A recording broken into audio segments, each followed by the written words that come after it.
how do I really feel about reconnecting with them? Chances are you might actually feel really excited. Or maybe you just feel curious.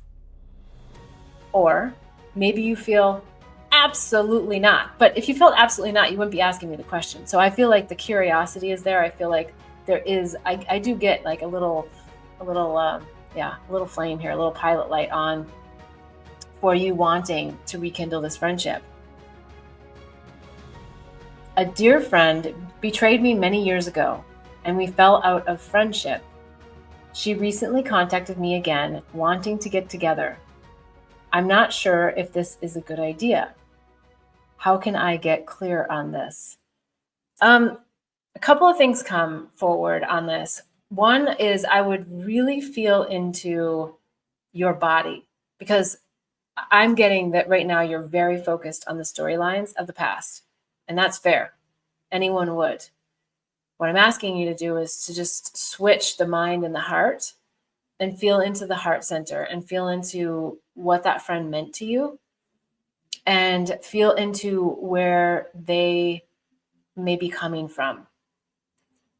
So if you don't know exactly how to do this, because sometimes it's hard, I understand, like the somatic process is one that actually takes some time for us to really get back into our bodies, because we are from here up, most of us, most of our life, because we don't get taught how to sit and be anchored and be in meditation and all that. So it's taken years for me to be able to do this myself, where I can actually really feel in my body my own emotions and also use my intuition, my gut instinct of what do I feel about that person without using my head. And there's a difference.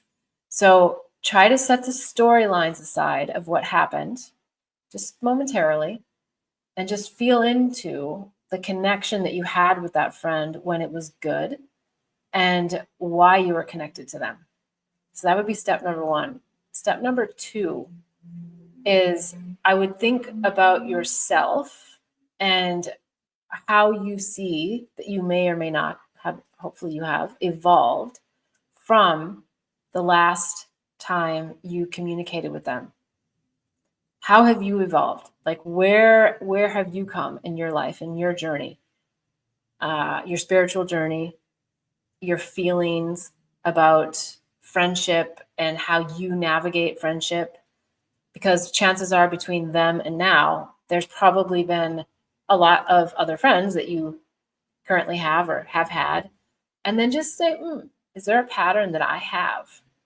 There may not be. This might be a one-off thing, but the exercise is still super important. That you look into yourself and say, is there a pattern about me losing friends? And if so, or me kicking friends out of my life. And if so, what is that thread? Don't be hard on yourself, though. That's super important. Do not be hard on yourself in this situation, because you want to do this exercise for awareness, not for self-critique. Big difference. And try to understand what you've learned. And then the third step would be, knowing how I felt about them in the depths of our friendship, knowing what I've learned now and where I've evolved myself to, how do I feel? Step 3, how do I really feel about reconnecting with them? Chances are you might actually feel really excited. Or maybe you just feel curious. Or maybe you feel absolutely not. But if you felt absolutely not, you wouldn't be asking me the question. So I feel like the curiosity is there. I feel like there is, I do get like a little flame here, a little pilot light on for you wanting to rekindle this friendship. The fourth thing I would say is that if you do then realize that, yes, I want to leverage that curiosity and that excitement, that you don't place expectations on what the first conversation may feel like or look like. Chances are it's going to be awkward. It doesn't have to be, and it might not be, but the chances are that it'll feel awkward because you're both going to be coming from a place of old hurt and new optimism. And so that, just hold that and cherish that when you go to get on the call or you go to meet them, and breathe. Just breathe. Before you get on the phone, just take a deep breath. Or if you're, going to meet with them, just take a deep breath. And when you're with them, if you feel that awkwardness and you both feel a little bit nervous and you're both like you just feel your body's a little tense, say, you know what? I am so happy that we're together. I really am looking forward to having this conversation with you. But right now, can we just take a deep breath, and just do it together? And look them in the eyes. And then when you're in that conversation, feel in your heart what you felt from before. And try to keep the storylines in your mind of the memories at bay.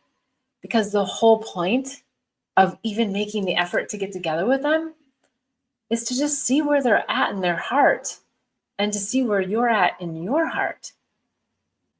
And you might find out that, wow, you've both come a long way and you've grown a lot. And you might learn all the things that they took away from that situation that helps you heal, or vice versa, or both. So I would go into it, and look, if it all blows up, I have a feeling it's not going to. But if it all blows up and you just feel like, oh my gosh, this was terrible, and they just came after me, or I went after them, or we got right back into that energy, then just say thank you. And you can even say it right there with them, thank you for this time. I feel that we're both still not in the same, whatever words you want to use. Like, I would say vibrational resonance, but that's not always the most common way to refer to it. But we're just not in the same energy right now that feels conducive to have a better conversation. And I want that so much, but it's not happening. Can we just pause and maybe we revisit this in a week, or maybe we just let it go? And then you go back and you just say to yourself, more from the heart, more from the gut, not from the head. Like, what is it that I called in for my growth with this friend? Because if you don't get it with them, like what it is within you, you're going to attract another friend. And that's why I was also encouraging you to think about, is there a pattern here? And what is that pattern? But what is it about me? Not just about them. I appreciate you every week. If you're on with me live or you're watching on replay, you can always go to bethbell.me/question, submit your question there, or put comments in the show and I'll pick them up for next week. But I love having you here with me live. The engagement is super fun. And if you want additional support, you can always go to bethbell.me. There's sessions you can book. There's lots of materials, lots of books that get into deep awakening material, like the Awakening and Healing Handbook. There's the Psychedelics Resource Guide. There's also the Herpes Handbook. And of course, there's the book Angels, Herpes, and Psychedelics, which is all about unraveling the mind to unveil illusions. Many, many things and resources that you can tap into. Until next week, I am wishing you so much bliss and love on the journey. Namaste.